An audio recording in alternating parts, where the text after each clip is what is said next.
One of the most important photographers of the 20th century, Eliot Porter is widely celebrated for his thoughtful, intimate landscapes and vibrant images of birds, which helped elevate color and nature photography to the status of fine art.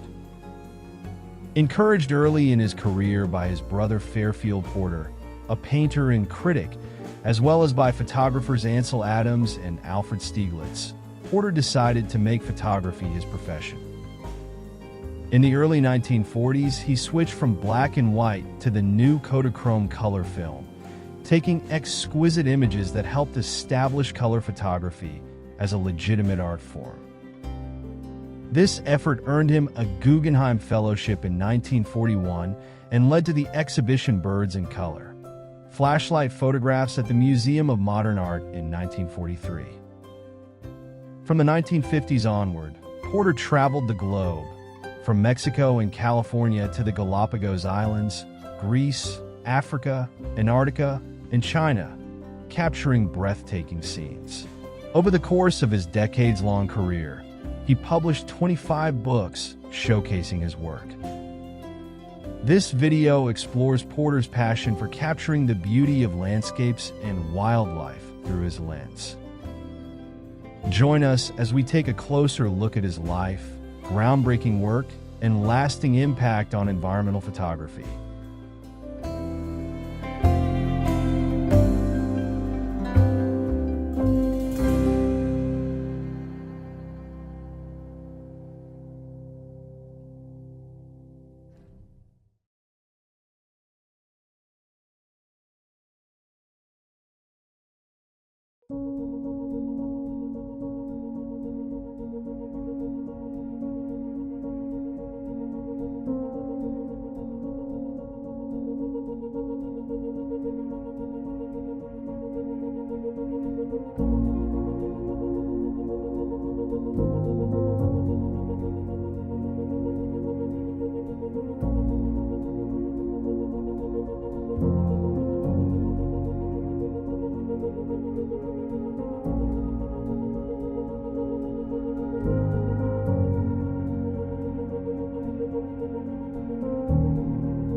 My Book Through the Lens.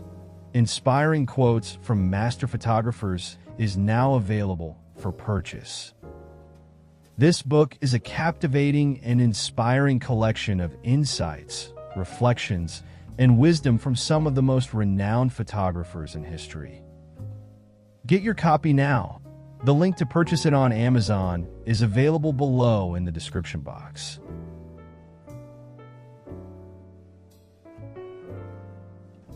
Eliot Porter was born on November 6, 1901, in the Chicago suburb of Winnetka, Illinois, as the second of 5 children in an upper-middle-class family. His father, an amateur architect and natural history enthusiast, managed the family's Chicago real estate and instilled in his children a love of learning and the sciences. His mother, a Bryn Mawr graduate, actively supported liberal social causes. Given his first camera in 1911, Porter immediately challenged himself to photograph birds, first around his Winnetka home and then at the family's summer retreat, Great Spruce Head Island in Penobscot Bay, Maine. Sent east for high school, he followed family tradition by enrolling at Harvard, where he graduated with a Bachelor of Science degree in chemical engineering in 1923 and a medical degree in 1929. Initially, Porter pursued a career as a biochemical researcher at Harvard, but he could never quite let go of his love for photography. Encouraged by his brother, realist painter Fairfield Porter, and through introductions in the mid-1930s to acclaimed artist photographers Alfred Stieglitz and Ansel Adams, he increasingly turned his focus to photographing the northern New England landscape. In 1938, Stieglitz offered to exhibit some of Porter's black and white photographs, along with several images Porter had taken during an excursion to Austria at his prominent New York City gallery, An American Place. That solo exhibition established Porter as a leading artist, on par with such respected photographers as Paul Strand, Adams, and Stieglitz himself. The success of the exhibition encouraged Porter to quit his medical career and take up photography full-time, rather than continue working exclusively in black and white. Porter almost immediately began experimenting with color photography to create more accurate images of birds.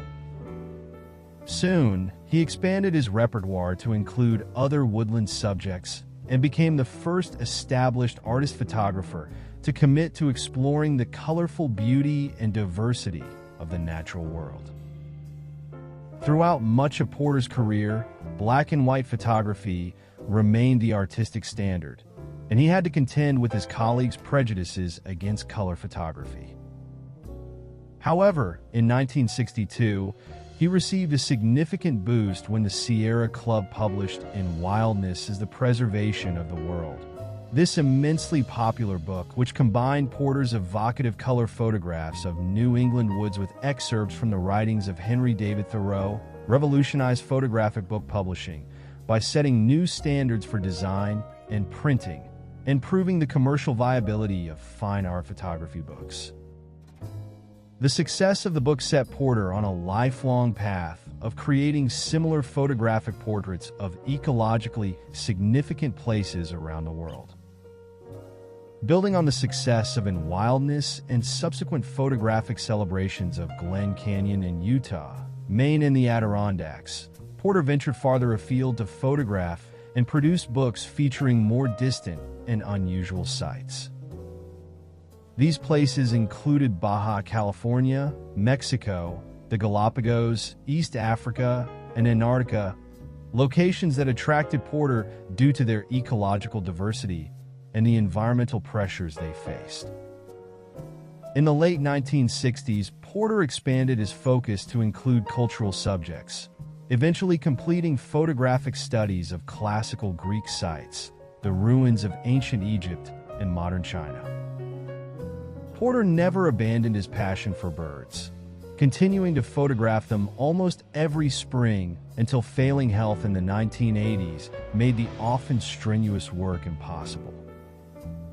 In the 1940s and 1950s, when the boundaries between art and natural history museums were more fluid, Porter's work was just as likely to be exhibited at the American Museum of Natural History as at the Museum of Modern Art. The gradual acceptance of color photography in art museums during the 1960s and 1970s led to a steady stream of solo exhibitions at both large and small venues. Eliot Porter passed away on November 2nd, 1990, leaving his archive to the Amon Carter Museum, which holds over 9,000 prints, nearly 90,000 negatives, slides, and transparencies, copies of his books, portfolios, and albums, the Eliot Porter Papers, his 1,100-volume professional library, and his photographic equipment.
Eliot Porter's legacy extends far beyond his richly colored photographs.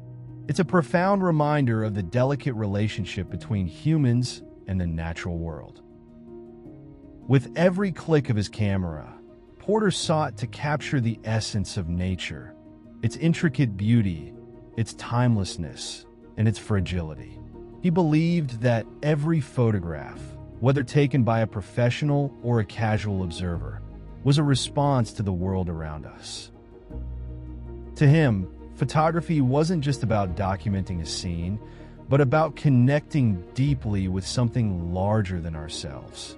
Despite earning a degree in medicine and teaching biochemistry at Harvard for a decade, Porter made the bold decision to leave behind a promising career in science to pursue photography. Many doubted his choice, but Porter had a vision that went beyond the conventional.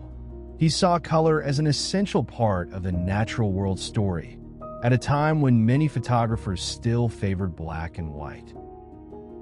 His work with Kodachrome film in the 1940s was revolutionary. Color allowed Porter to express the vibrancy of nature in a way that had never been seen before, showing the world that nature's palette was as essential to the photograph as its form. Ansel Adams, a fellow pioneer in landscape photography, described Porter's technique as impeccable. But it wasn't just his technical skill that set Porter apart. It was his unwavering dedication to capturing the spirit of the natural world. Growing up in a family that nurtured creativity, alongside his brother Fairfield Porter, Eliot's early artistic sensibilities flourished. He found inspiration in the writings of Henry David Thoreau, embracing the belief that nature and life are deeply intertwined. His work reflected this philosophy, encouraging us to not only see nature, but to feel it.